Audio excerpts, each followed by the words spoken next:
ఇలాంటి పథకాల విషయంలో కూడా ప్రొసీడింగ్ కాపీలు ఇచ్చినా వాళ్ళ ఖాతాలో డబ్బులు పడ్డా ఖాతాలు ఫ్రీజ్ చేసేయడం, వాటన్నిటి కూడా ఆపేయడం ఇది దుర్మార్గపు చర్య. ఇది ఒక నియంతృత్వ చర్య, ఫాసిస్ట్ చర్యగా నేను భావిస్తూ ఉన్నా. అంతేకాకుండా అన్నిటికన్నా ముఖ్యంగా ఇవాళ ముఖ్యమంత్రి గారు మాట్లాడుతూ ఉన్నారు. ముఖ్యమంత్రి గారు ఏం మాట్లాడుతూ ఉన్నారు? అదేదో ఆ పాలన పోయింది, ఇవి కూలగొట్టినాం, ప్రజాపాలన పట్టుకొచ్చినామని ముఖ్యమంత్రి గారు చెప్తూ ఉన్నారు. నేను రేవంత్ రెడ్డి గారిని సూటిగా అడుగుతున్నా, ఈ ప్రజాపాలనలో మీరు చేస్తున్నది ఏంది?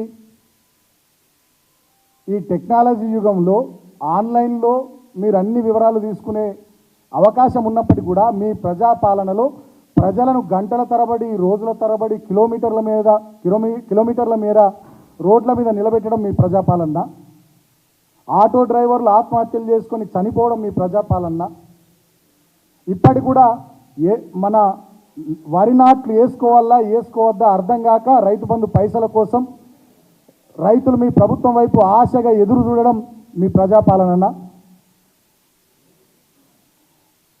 ఏదో ఒక చిన్న కంచె పోగొట్టి మొత్తం గడీలు కూలగొట్టినాం, ప్రజాపాలన తెచ్చినామని మీ ప్రచార ఆర్భాటాలు, ఈ పిఆర్ స్టంట్లు, ఇది మీ ప్రజాపాలన?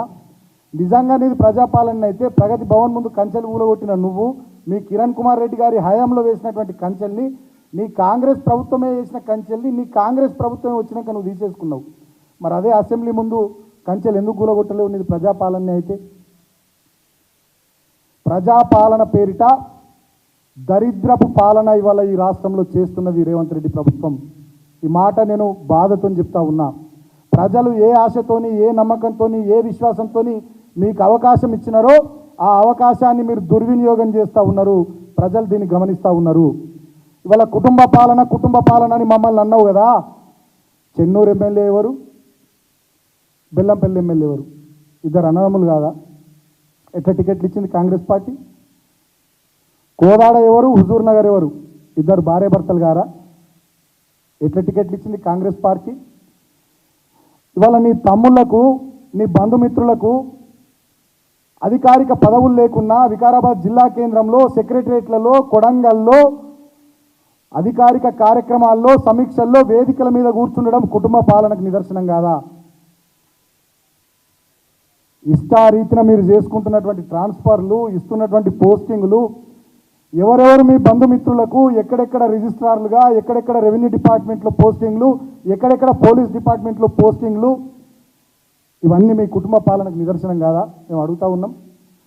ఇవాళ ప్రజాపాలన పేరిట తెలంగాణలో పరిపాలనను గాలి కొదిలేసి రేవంత్ రెడ్డి ముఖ్యమంత్రి నాయకత్వంలో కుటుంబ పాలన నడుస్తూ ఉంది, కబ్జాల పాలన నడుస్తూ ఉంది, ఢిల్లీకి కప్పం కట్టే పాలన నడుస్తూ ఉంది.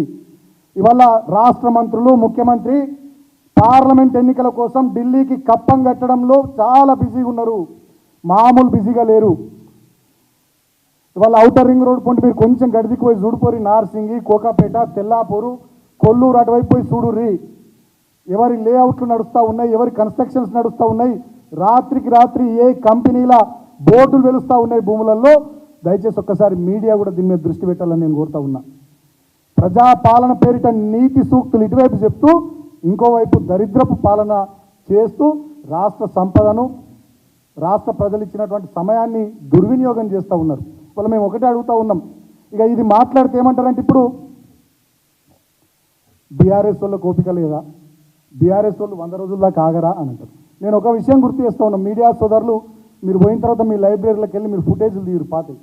2014లో మేము ప్రభుత్వంలోకి వచ్చిన వెంటనే జరిగినటువంటి మొట్టమొదటి అసెంబ్లీ సమావేశాల్లోనే కరెంటు మీద వీళ్ళు ఎట్లా లొల్లి పెట్టిర్రు, ఏ రకంగా వీళ్ళు గొడవలు చేసిర్రు ఒక్కసారి మీరు అందరూ కూడా మీ లైబ్రరీలోంచి ఆ పాత వీడియో ఫుటేజ్లు తీయాలని నేను కోరుతా ఉన్నా.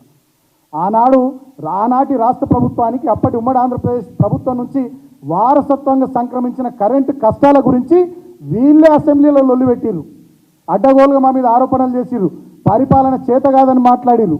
అటువంటి వీళ్ళు ఇవాళ మేము నెల రోజుల తర్వాత మీరే డేట్లు పెట్టిర్రు, మీరే డెడ్లైన్లు పెట్టిర్రు, మీరే పని చేస్తామన్నారు, మీరే ఇందిరమ్మ రాజ్యం అన్నారు, మీరే ఎంత దూరం పోయిండ్రు, అప్పులు తీసుకొని బ్యాంకులలోకి వెళ్ళి 2 లక్షల రుణమాఫీ చేస్తుంది ఇందిరమ్మ రాజ్యంలో ఈ కాంగ్రెస్ ప్రభుత్వం అన్నారు. చాలామంది రైతులు 2 లక్షల దాకా రుణం తీసుకున్నారు, మరి ఎందుకు రుణమాఫీ చేస్తలేరు? అదేవిధంగా ఇతర